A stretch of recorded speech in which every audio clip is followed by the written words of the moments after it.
through the second half, and he'd made 2 threes in the fourth quarter. Right. We don't often see that. What did he wind up from three? He was 5 of 11. Mm-hmm. Pretty good. Yeah. Pretty great. Yes. And so we come to the last shot, and the game is tied, and I'm thinking the obvious play here against the backups and bowl is for LeBron just to say, give me the ball and get out of my way, and I'm going to get to the rim. That's to me. You just need, again, if he's a little afraid of the free throw line, all you have to do in this circumstance is make 1 out of 2 free throws to win the game. Right? Mm-hmm. Just go on bowl and get hacked, right? He'd done it before. He could do it again. Right. So that was the obvious play to call, or for LeBron just to call it in the huddle, just, I got this. Just come and pick for me, and I will get this finished. I also thought that he was feeling so good. When he gets that kind of limp-wristed, just easy, sweet delivery. Especially from the side of the floor that Kuzma took it on, because that was the side that he had got hot on. Because he was just shooting it easy and free, and he was swishing them. Yes. And when he gets in that groove, I thought, okay, well, maybe this is the night. I'll give him a break. Just pull up and shoot one. Whatever you want to shoot it for the win. Okay. And I was stunned that Frank Vogel got away with calling a play for Kyle Kuzma, because it felt like LeBron's game to finish, because he was really good. No, seriously good on offense. He was very good. Well, I mean, Skip, he had 1 rebound. Okay. I mean, AD had 0 in the first half. In the second half, he had 1 for the entire game. But I thought, Skip, and to your point, I thought once AD flashed, I said, AD's going to come get the ball. LeBron will go get it right back. Yeah, and they'll run something. But once I saw him pass the ball to AD, and I'm like, he's not coming to get the ball. He goes through, and I see Kuzma. I'm like, they're running this for Kuz. Curl right off him, split right out to the corner. He came, and Kuzma launches over 7 feet, too, and it's not that easy. No. Because that kid, he can contest everything. Yeah. Woo. And he contested this, so Kuzma had to let it go a little higher than I think he wanted to, which might have actually helped the shot a bit. Because the better the arc, the better the chance you have of making the basket. And it ripped. Yes. And Kyle Kuzma, I have told you again and again and again, this is just me, and maybe you'd say this is overstatement, but I don't think so. I believe this team is going to go as far as he takes them, because LeBron said after the game, we're only going to win a championship if he's our 3rd best player. He needs to be, and he hasn't been all year. No. He has struggled with his new role. His numbers are down across the board. Well, I told you yesterday, I said the closer for this team should be this kid, because he is completely fearless. And sometimes he posts some things on social where I just say, what are you thinking? Well, he doesn't really think about anything. That's the point, which is great. Well, Skip, he is a blessing and a curse, because he's fearless. He'll shoot you in the game, but he'll damn sure shoot you out of it. He can. But I like him in these shot moments where somebody's got to have the guts just to pull the trigger. He was ultra aggressive last night. He was getting to the basket, Skip, and it was one of those nights where he felt it. And like I said, I think Frank Vogel knows that, you know what, let's see if we can give this kid some confidence. Let's see if because think about it, Skip, you got 2 guys now. You got AD and you got LeBron. And normally most people would think one of those 2 guys are going to take the last shot. But they say, you know what, let's give this kid some confidence. Let's see if he can pull this off. And so that should have immense confidence builder for him, knowing that he was allowed to take the final shot with LeBron James and AD, the 2 dogs on the team. And you know what? The coach says, you know what? He drew up this play for me. True. No, I like that, as long as LeBron is good with it. Yeah. And I was a little surprised. I guess he thought this game doesn't really matter. Right. It's just it's almost like a preseason type game to them, because the playoffs are about to start in a few days, and they don't need this. They're clinched. So I guess he backed off and said, I guess I'm okay with this. I wanted to see LeBron go for the win. I think LeBron needed it also. No, I think the thing was, for me, LeBron was going to probably look for a shooter. I don't think he was going to look to take that shot, although I thought AD at the beginning, when I saw LeBron inbounding the balls, I said he's going to pass it to AD and get it right back. But then, Skip, he would not have had a time to run the play. So if they had done what you would have asked, give the ball to AD, get it right back, now you got to go up and take the shot. He would have to go fast. So you're not going to be able to pass it to anybody. You got to go just pull up. It was a great play design. They say they had worked on it somewhat going into the break in the bubble. They did. And it's great to see. There's nothing like calling a play, Skip, in practice, running it in practice, getting an opportunity to run it in the game, and it worked. And it worked.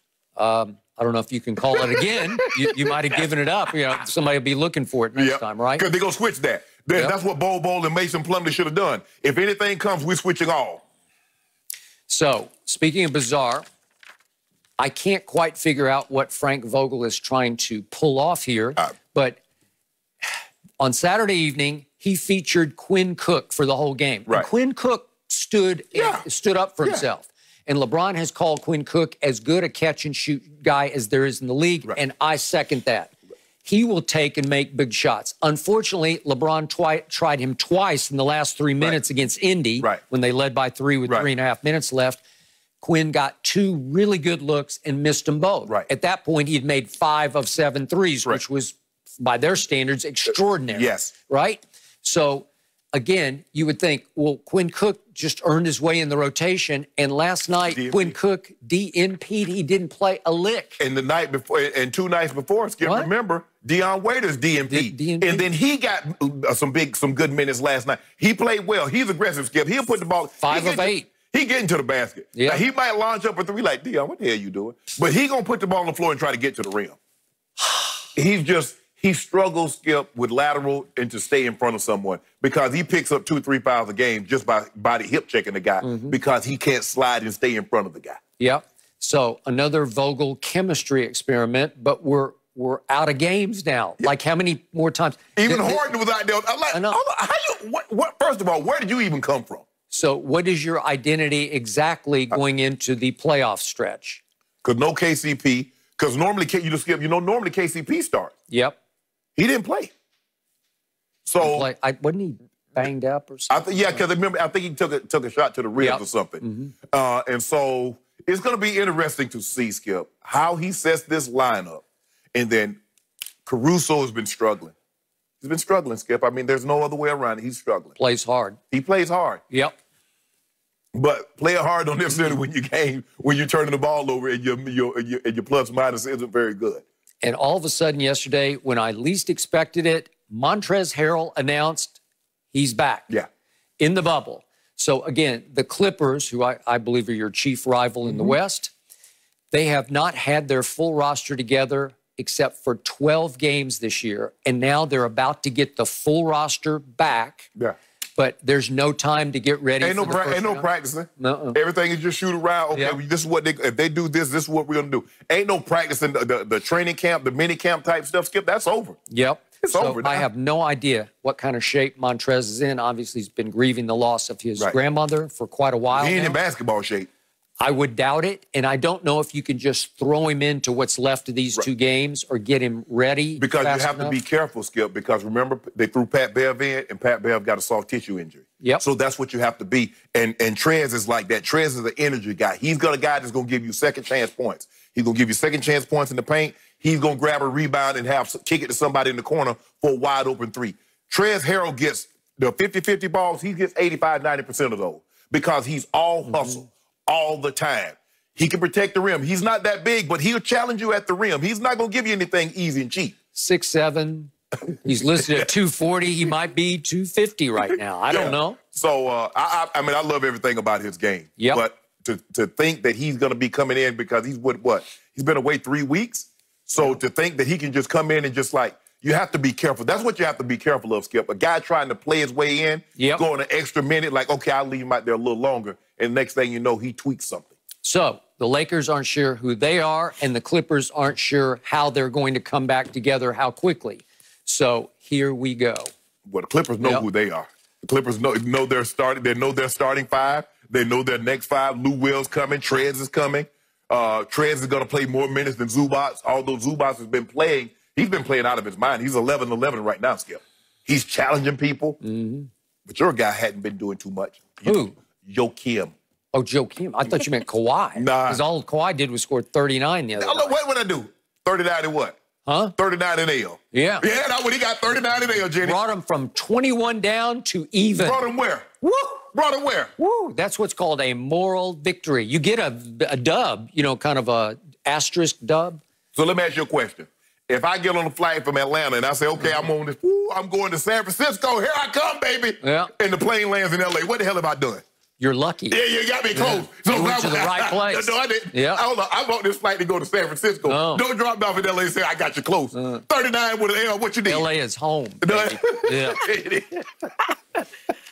Okay, interesting. We will get back to the Lakers. We'll hit the Clippers. But right now, I need to get to the bottom of this.